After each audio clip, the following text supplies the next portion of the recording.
राष्ट्रपति द्रौपदी मुर्मू ने आज देश में भाषाओं के संरक्षण की आवश्यकता को रेखांकित करते हुए कहा कि हर भाषा को संभाल कर रखना लेखकों का कर्तव्य है और एक भाषा की पुस्तकों का दूसरी भाषाओं में अनुवाद से साहित्य और ज़्यादा समृद्ध होगा। श्रीमती मुर्मू यहाँ केंद्रीय संस्कृति विभाग के अधीन संगीत नाटक अकादमी और साहित्य अकादमी की ओर से राज्य के सांस्कृतिक विभाग के सहयोग से आयोजित समारोह उत्कर्ष एवं उन्मेष के उद्घाटन समारोह को संबोधित कर रही थी।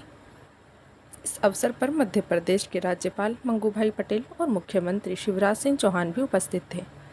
श्रीमती मुर्मू ने कहा कि आज़ादी के अमृत महोत्सव के तहत साहित्य के क्षेत्र में इस बात का विचार किया जाना चाहिए कि इस क्षेत्र में पाठकों की भागीदारी कितनी है। उन्होंने कहा कि उनकी जानकारी में उड़िया भाषा की एक पुस्तक ऐसी है जिसके 100 से ज़्यादा रिप्रिंट हो चुके हैं। इसी क्रम में उन्होंने कहा कि संप्रेषणीय होना साहित्य की प्रमुख कसौटी है।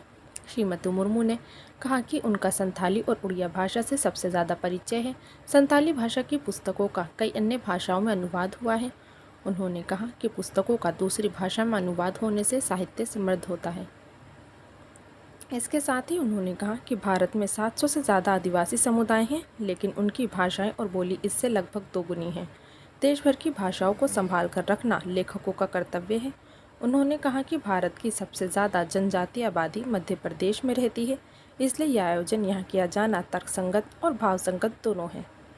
राष्ट्रपति ने कहा कि हाल के वर्षों में जनजातीय समुदाय के कई कलाकारों को पद्म पुरस्कारों से सम्मानित किया गया है। इसी क्रम में उन्होंने छत्तीसगढ़ की जनजातीय कलाकार तीजन बाई का विशेष उल्लेख किया। उन्होंने कहा कि तीजन बाई को पद्म विभूषण से सम्मानित किया जाना इस वर्ग की सभी बहनों का सम्मान है। उन्होंने कहा कि जनजातीय वर्ग भी दूसरे वर्गों की तरह जीवन की अपनी आकांक्षाएं पूरी करना चाहते हैं। हमारा सामूहिक प्रयास होना चाहिए कि अपनी संस्कृति और प्रकृति परिवेश को सुरक्षित रखते हुए इस वर्ग के युवा आधुनिक विकास में भागीदार बने।